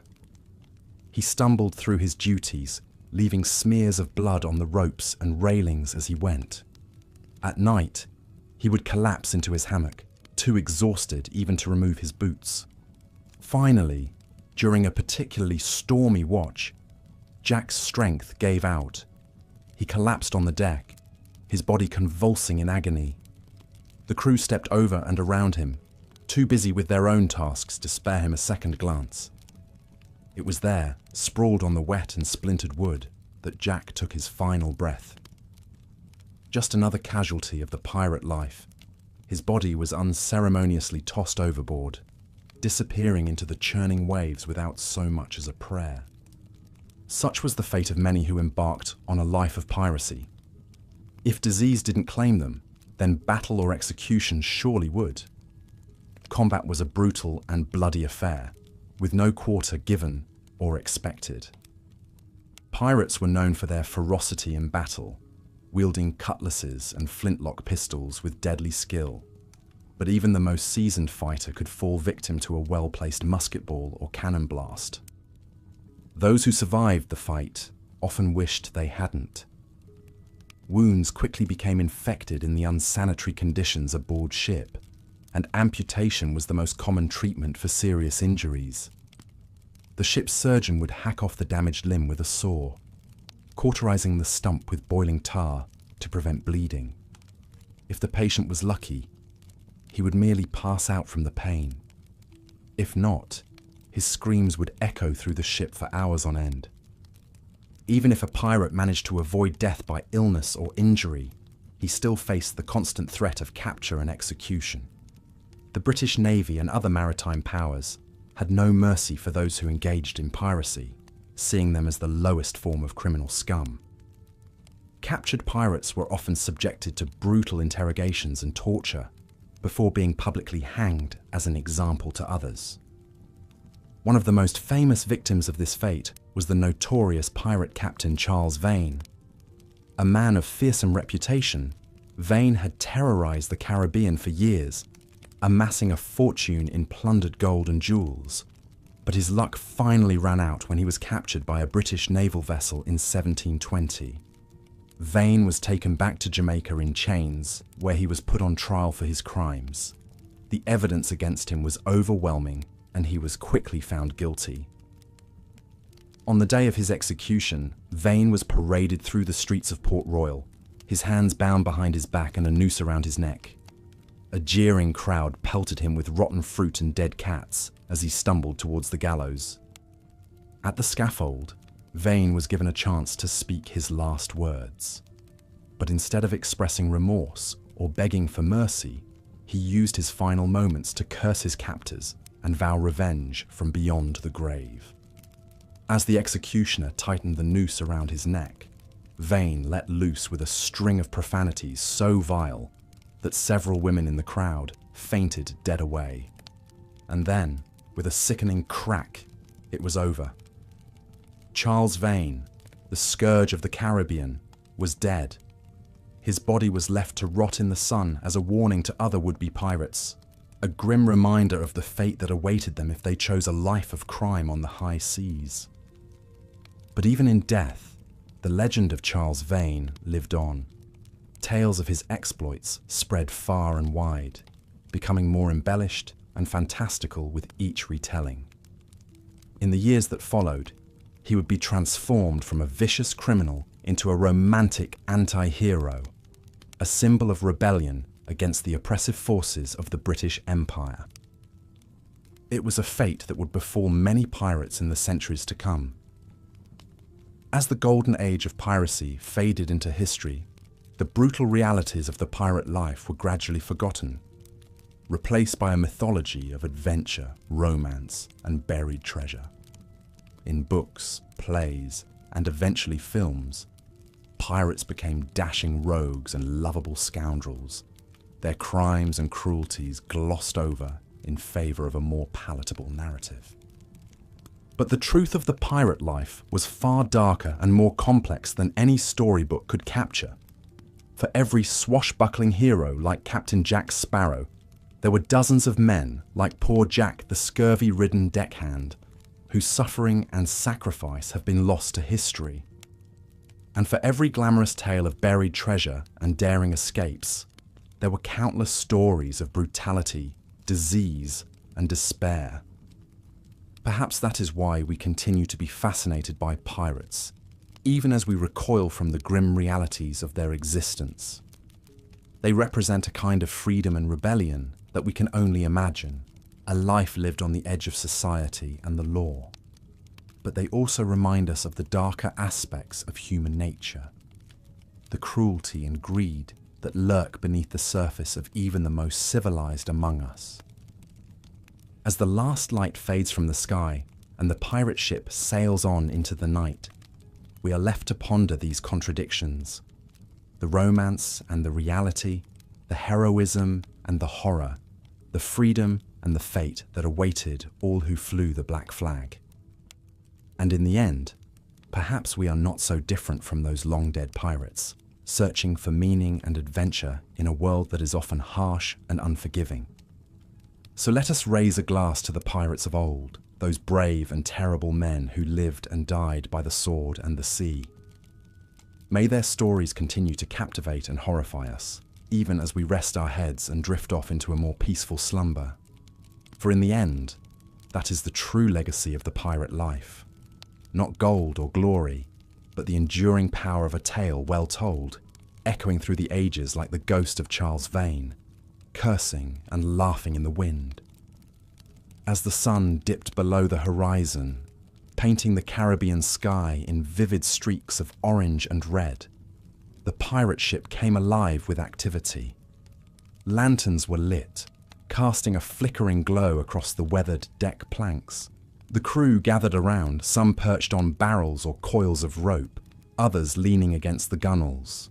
They spoke in low, gruff voices, swapping tales of past raids and narrow escapes. Among them sat a grizzled old pirate, his face etched with scars and his remaining eye gleaming in the lantern light.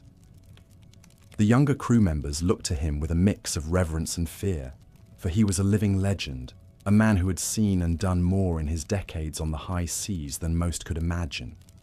As the night wore on and the rum flowed freely, the old pirate began to spin a yarn. His voice was low and rough, like the scrape of barnacles on a ship's hull. The crew leaned in closer, hanging on his every word. "You think you know what it means to be a pirate," he rasped, his gaze sweeping over the assembled faces. "You think it's all about the gold and the glory, the freedom of the open sea. But let me tell you, lads, there's a price to be paid for this life. A steep price, and not just in coin." He took a long swig from his tankard, wiping his mouth with the back of his hand. "I've seen things that would turn your hair white. Men drowning in their own blood, crying for their mothers as they slipped beneath the waves. Scurvy-ridden wretches, their gums bleeding and their teeth falling out, and the stench of a ship after months at sea, with no fresh water to wash away the filth and the rot." The old pirate shook his head, his eye distant with memory. "Aye, there's a reason they call it the devil's own trade. You might think you're free out here, but the sea's a harsh mistress. She'll take everything you have, and then she'll take some more." He leaned back, the lamplight playing across the deep lines of his face. "Take me own sorry tale. I was a young lad, not much older than some of you, when I first set foot on a pirate deck. Thought I'd left all my troubles behind on land. But I was wrong. Dead wrong. The old pirate's gaze turned inward, his voice dropping to a whisper. Me first captain was a right bastard. A cruel man with a temper like a hurricane. He'd flog ye for looking at him sideways, and heaven help ye if ye crossed him. I saw him keel-haul a man once, just for snitching an extra ration of rum. Poor sod was half drowned and bleeding from 100 cuts by the time they hauled him up.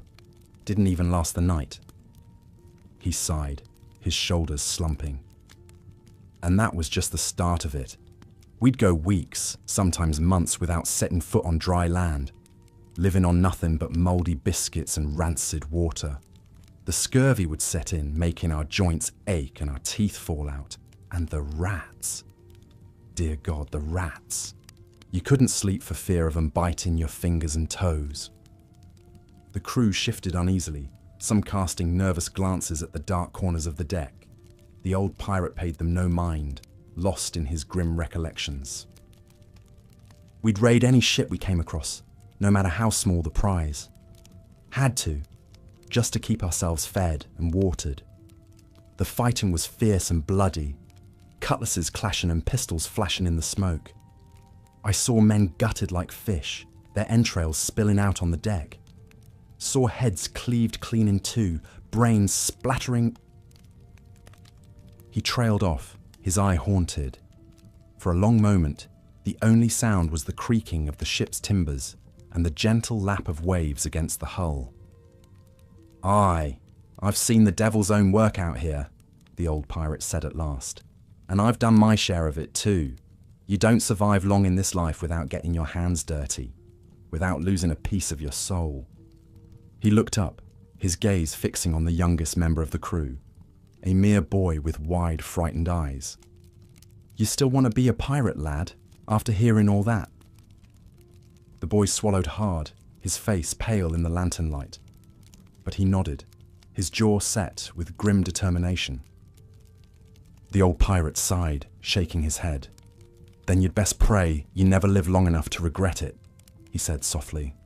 For the sea's a cruel mistress, and piracy's a crueler trade. You'll pay for your freedom, lad. One way or another, you'll pay. With that, he pushed himself to his feet, his joints creaking like old timbers. The crew parted before him as he stumped across the deck, disappearing into the shadows of the aft cabin. For a long while after he had gone, no one spoke. They sat in silence, each lost in their own thoughts, their own dark imaginings of what the future might hold. For to be a pirate in the Golden Age was to court death and damnation with every breath. It was to live on the knife's edge between freedom and oblivion, never knowing which way the blade might fall. And yet, for some, that very danger was a siren's call, a temptation too powerful to resist. For in a world of grinding poverty and brutal oppression, the lure of the pirate life shone like a beacon, promising riches and glory beyond imagining. But as the old pirate had warned, that promise came with a price. A price measured in blood and suffering, in shattered lives and lost souls. For to be a pirate was to be forever an outcast, hunted and reviled by the very society that had spawned you. It was to live in constant fear of the noose and the gibbet, of the slow, agonizing death that awaited all who dared to fly the black flag. And yet, for a brief, shining moment in history, the pirates of the Golden Age had blazed like comets across the Caribbean sky. They had lived as kings and died as legends, their names and deeds immortalized in song and story. But behind the myth and the romance lay a darker truth, a reality steeped in blood and brutality. For the true story of the Golden Age of piracy was one of desperate men and harrowing choices, of lives cut short, and dreams dashed upon the rocks of an uncaring sea. It was a story that began, more often than not, in the festering hellholes of the Atlantic slave trade. For many of the men who would go on to become the most notorious pirates of their age had begun their lives in bondage, shackled in the holds of the very ships they would one day plunder. They were the unwanted and the outcasts, the dregs of society swept up by the tides of history and cast adrift on an unforgiving ocean. Some were runaway slaves, others indentured servants who had fled their master's cruelty. Still others were former sailors, men who had served in the navies of Europe's warring empires, only to find themselves discarded like so much refuse when the fighting was done. For these men, piracy offered a chance at a new life, a way to strike back at a world that had shown them nothing but cruelty and contempt. They banded together in small crews, pooling their meager resources to buy or steal a ship and set out in search of plunder.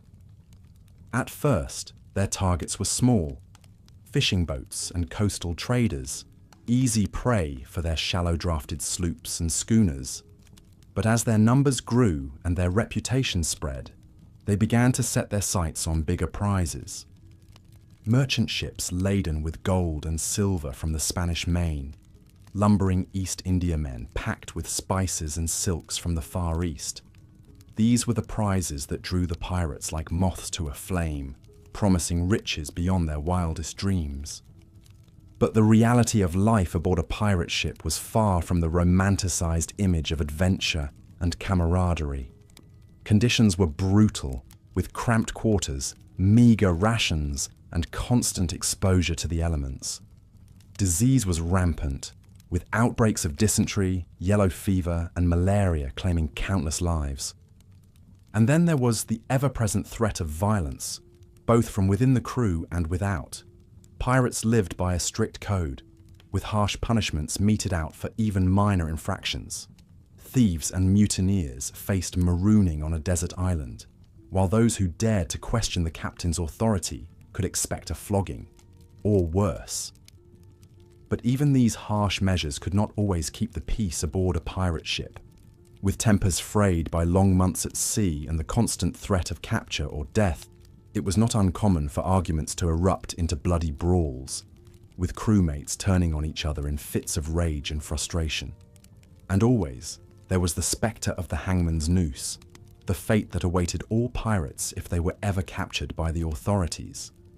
For while the great empires of Europe might turn a blind eye to the depredations of the pirates when it suited their interests, they would not hesitate to hunt them down and make an example of them if they ever became too much of a nuisance.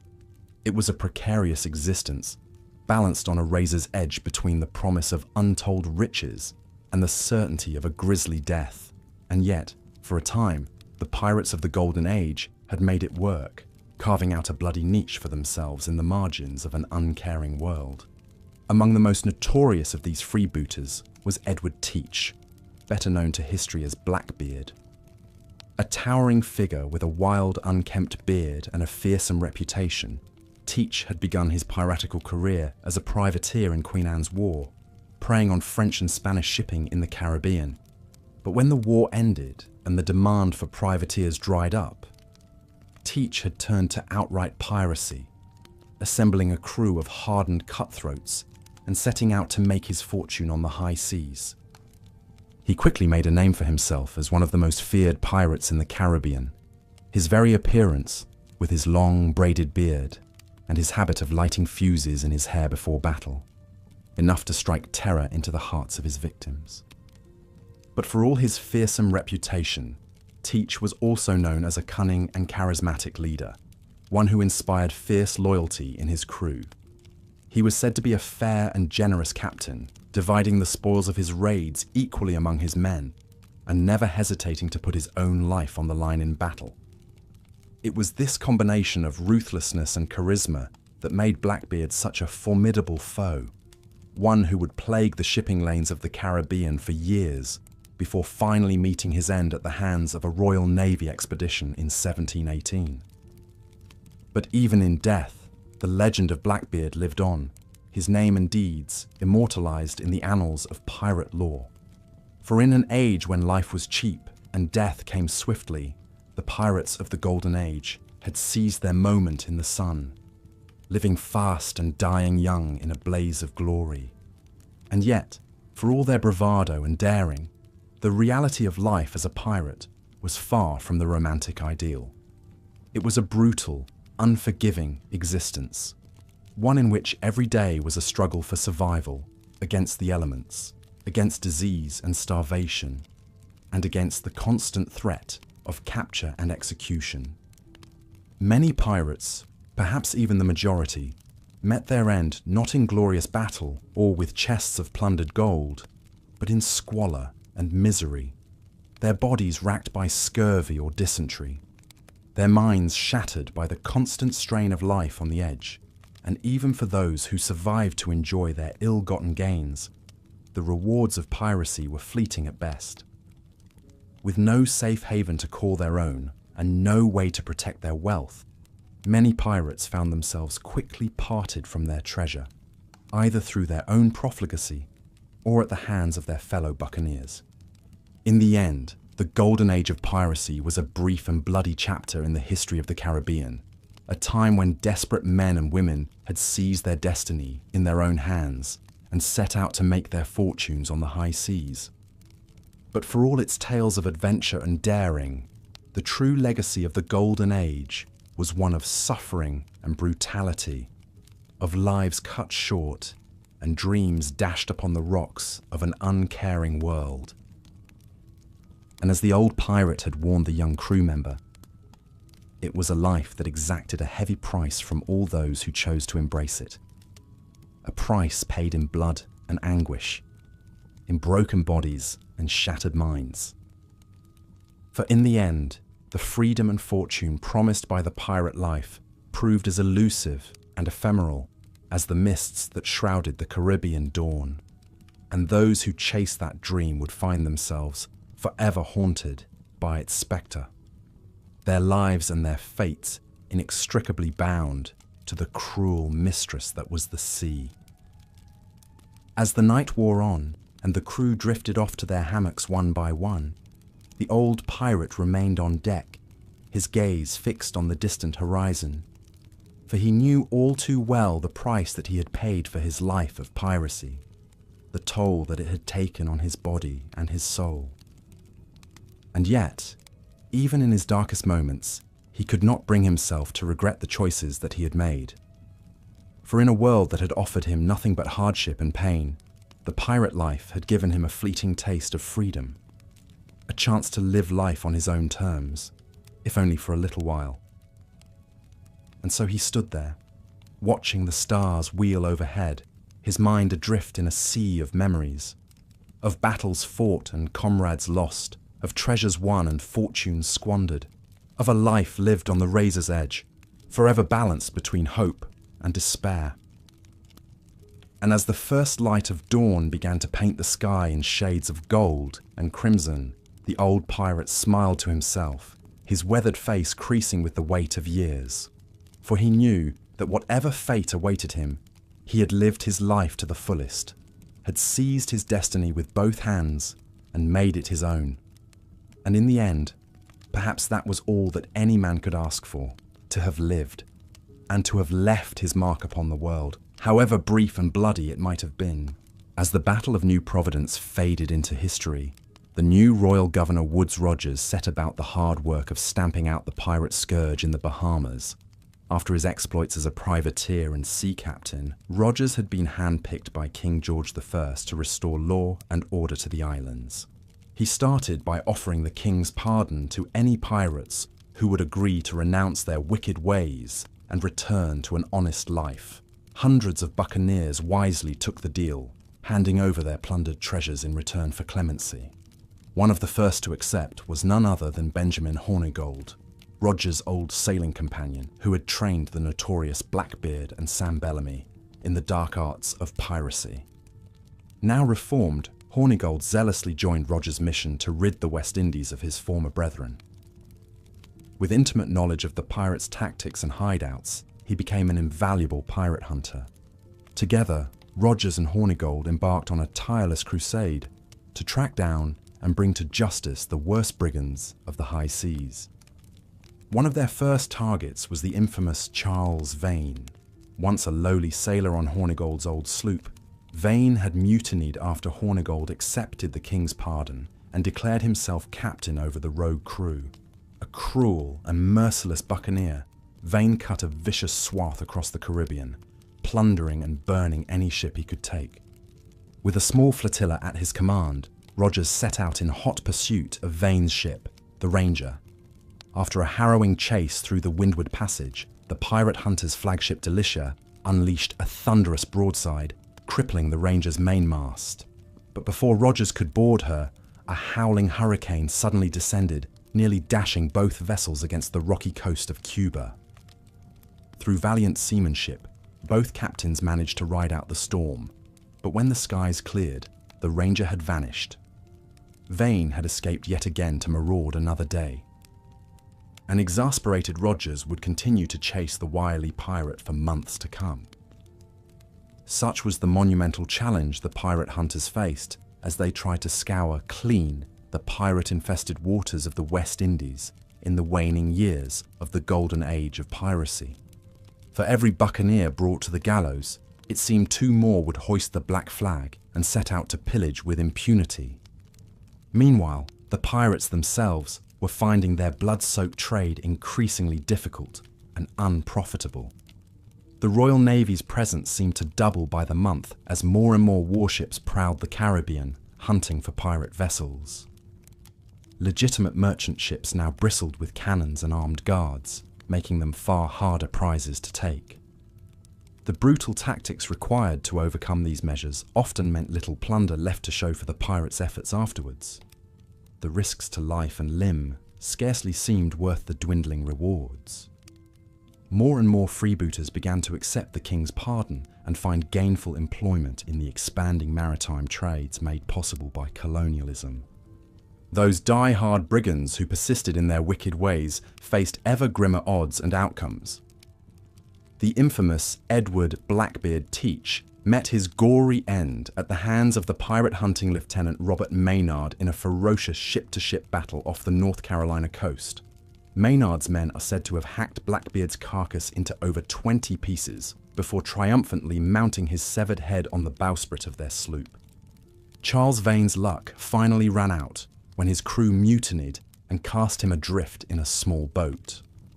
Wrecked on an uninhabited island, the dreaded pirate barely survived for months as a castaway before being captured by a passing British ship. He was hauled back to Port Royal in chains to stand trial for his atrocities. Unrepentant to the end, Vane raged and cursed as he was sentenced to hang in the public square, promising hellfire and damnation on the whole island. But his defiant invectives suddenly turned to ashen, trembling fear as he ascended the gallows and saw with bulging eyes the noose being fitted around his neck. The man who had terrorized the high seas for years reportedly collapsed into incoherent tears and pleas for mercy, even as the crowd roared for his blood. In a final indignity, the hangman's rope snapped on the first attempt, prolonging Vane's agonized demise as he twitched and wheezed through a horrifically botched second hanging. Such was the fate of most pirates in the end, an ignominious, abject death, either in battle by public execution or claimed by any of the myriad scourges of the seafaring life. A fortunate few managed to cheat the hangman and hell by retiring with their plunder. But they were rare exceptions to the wretched rule. By 1726, the golden age of piracy in the Caribbean had largely guttered out, suppressed by the might of the British Empire and rendered unsustainable by the changing tides of maritime commerce. The seas that had once swarmed with the black flags of freebooters were increasingly safe for all but the odd rogue corsair. The legendary Republic of Pirates on New Providence lay in crumbling ruins, abandoned by its denizens for the noose or honest sailing work. Here and there, wanted posters offering handsome bounties for notorious holdouts fluttered on tavern walls and town squares, promising rough justice for those who still dared to plunder under the skull and crossbones. But already, even before the age of piracy had truly breathed its last, the romanticization and mythologizing had begun.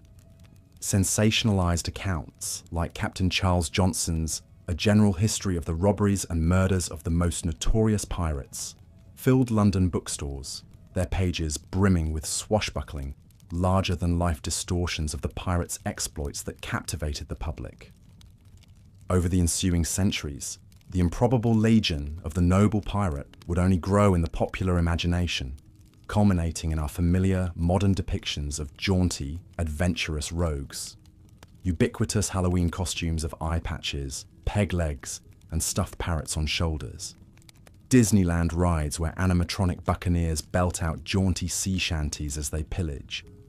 The fanciful Hollywood epics of Errol Flynn and Johnny Depp swinging on chandeliers and quipping wittily as they cross swords with dastardly, bumbling adversaries. Against such a romanticized mythology, it can be hard to imagine the filthy, scarred, desperate men who actually sailed and died under the black flag 3 centuries ago, chasing an improbable dream of freedom and fortune, and finding mostly hardship, violence, and gruesome death instead. If the real Henry Avery or Charles Vane were alive today, they would likely find our glossy pop culture image of piracy bemusing at best, and infuriating at worst. But such is the alchemy of history and human nature, to sand away the rough, jagged ugliness of the past and polish it into something palatable, even noble and aspirational. We prefer our pirates to be dashing, misunderstood anti-heroes, not the starving, abused and abusive fiends most of them actually were.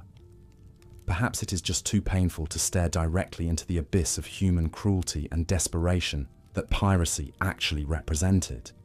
And so, the salty old sea dogs of the golden age of piracy will go on living their second, more glorious lives as the stuff of legend, with all their misdeeds and miseries expunged, their tattered garments and rotting teeth transformed into velvet waistcoats and gold caps. Boys will play act at searching for buried treasure and walking the plank, while the restless ghosts of the real buccaneers howl and gibber, forever consigned to Davy Jones' locker. Such is the pirate's legacy, a twisted funhouse mirror image that has long eclipsed the truth. As you drift off tonight, spare a thought for the real pirates of the Caribbean, and be glad you'll wake up tomorrow to a world where the skull and crossbones is just a spooky bedtime story, not a portent of the capricious brutality of life at the mercy of the seas and selfish whims of men. As dusk fell on the Spanish port of Havana, a battered ship limped into the harbour. Her sails were tattered, her hull splintered by cannon shot. At her helm stood a grizzled man with a wild beard and a harder stare. Captain Charles Vane had come to the end of his rope. Vane was once a rising star among the pirates of New Providence. Daring and ruthless, he had plundered scores of ships and amassed a fortune in gold. But his very success had made him a marked man. The British Crown had placed a huge bounty on his head, dead or alive. His former ally, the pirate hunter Benjamin Hornigold, now pursued him relentlessly across the Caribbean. In his final months, Vane's luck had turned. His crew, their faith shaken by too many close scrapes, had threatened mutiny. With the net closing in, Vane hatched a desperate plan. He would beach his beloved ship, the Ranger, and escape inland with his treasure. From there, he hoped to bribe a merchant captain to smuggle him back to England, where he could start a new life. But it was not to be. As Vane and his men rowed ashore by moonlight, a shot rang out from the tree line. Then another. Hornigold's men had lain in wait, tipped off by a traitorous member of Vane's crew. Musket balls struck the longboat, splintering wood and flesh. Vane dove overboard, leaving his treasure and his dying crewmen behind. For 2 grueling days and nights, an injured Vane struggled through the steamy jungle, evading search parties and fighting off the agonizing pain of his wounds. But in the end, exhaustion and blood loss took their toll. Collapsing by a creek bed within sight of Havana's walls, his strength finally failed him. In his fevered dreams, Vane saw again the faces of the men he had left behind, the loyal ones he had failed, the traitors he longed to punish. But when he awoke, it was to the cocking of a pistol in his face. A detachment of British soldiers, alerted by the Spanish authorities, had found his hiding place. Vane was shackled and brought back to Port Royal in chains to stand trial. The verdict, a foregone conclusion, came swiftly: guilty of piracy on the high seas, to be hanged by the neck until dead. In his final days, Vane penned a letter to the world, unrepentant to the last. I must say I have, in my day, passed through many perils and hardships on the account of King George, and was badly rewarded in the end. Therefore, I owe England or King George no allegiance whatsoever. I promise to pay the reward to any man who takes me, except to an Englishman or the English nation. On a grey morning in March 1721, Charles Vane mounted the scaffold before a jeering crowd, the noose placed around his neck. Asked for his final words, he fixed his executioner with a defiant glare. "Damnation seize my soul if I give you quarters or take any from you." And with that, the trapdoor dropped and Vane plummeted to his death, kicking and choking as the rope snapped taut. Vane's body hung for days in Port Royal harbour, a gruesome warning to any who would follow the sweet trade. But in death, as in life, Vane refused to follow the script. According to local legend, his restless ghost lingered, haunting the sites of his greatest defeats. For the pirate captains who outlived Vane, his grim end was a stark reminder of the price of their brutal way of life. One by one, the infamous outlaws of the Golden Age would meet similar fates, dancing the hempen jig at Execution Dock, or falling in bloody last stands against superior forces. Blackbeard, shot down off North Carolina, his headless corpse thrown unceremoniously overboard. Bartholomew Roberts, the dread Black Bart, felled by grape shot off Africa as his crew abandoned him. Charles Bellamy and Sam Bellamy, wealthy pirate lords, drowned in shipwrecks along with their plundered gold. By the late 1720s, the glory days of the pirates were fading into memory. The European nations, their coffers drained by pirate depredations, at last united in their resolve to stamp out the scourge. Under pressure from the Royal Navy's pirate hunters and its growing fleet of nimble sloops, the great pirate bands unravelled. Their camps in Madagascar and New Providence were sacked, their secret harbours exposed. Scores were captured and executed, their sun-bleached skulls impaled on spikes as a public warning. Even those few pirate captains who survived the crackdowns and cutlasses soon found their way of life untenable. By the 1730s, the old wooden merchant ships, ponderous and vulnerable, were giving way to sleeker, faster, and better armed vessels. At the same time, a peacetime lull had glutted the maritime labour market, making recruits harder to find and less eager to risk the noose. A world that had once grudgingly tolerated the sea dogs as a necessary evil now closed ranks against them. Governors who had once turned a blind eye now followed a zero-tolerance policy, swiftly arresting any brigand who dared show his face in port. Wealthy merchants, their patience exhausted, hired private security in the form of armed merchantmen, a scourge nearly as fierce as the pirates themselves. And so, by degrees, the golden age of piracy guttered and went out like a spent candle.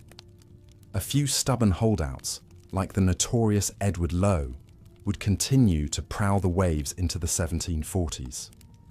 But theirs were an increasingly desperate, tenuous existence, always one betrayal or mischance away from the yardarm.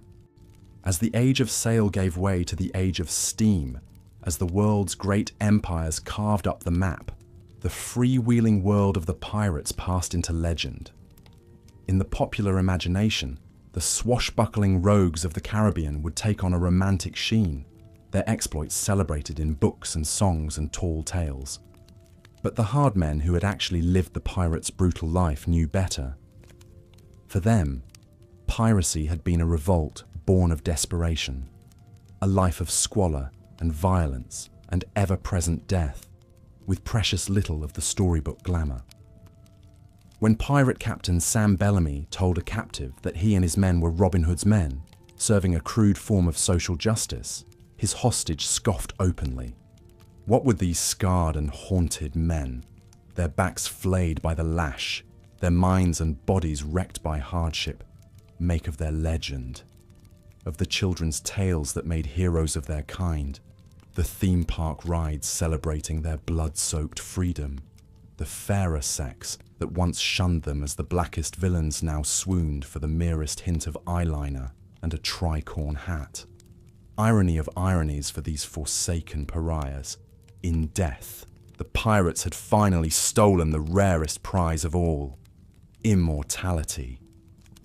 But you needn't take it from me. As you drift off tonight, simply imagine asking Blackbeard or Vane yourself. Picture sidling up to Anne Bonny in some raucous, flea-bitten dockside tavern, pressing a mug of grog into her mangled hand. A pirate's life for me, eh? You wink roguishly. Yo-ho-ho, and really bad eggs. But then you catch the look in Anne's kohl-rimmed eyes, at once pitying and contemptuous. A look that says, plainer than any words, "You don't know the half of it, landlubber. You don't know the half." And with that, we must let Anne and her kind return to their well-earned rest. While there is still a certain devilish allure to the pirate mythos, the reality was a waking nightmare for those who lived it. So the next time you see a pirate flag fluttering jauntily in the breeze, pause and spare a thought for Vane, Bellamy, Bonny, Reed, and all the doomed souls who sailed beneath it. If you enjoyed our journey through this hidden history, give a like and subscribe to let me know. Until next time, this is your boring historian, wishing you fair winds, following seas, and a clean escape from the King's justice. Good night.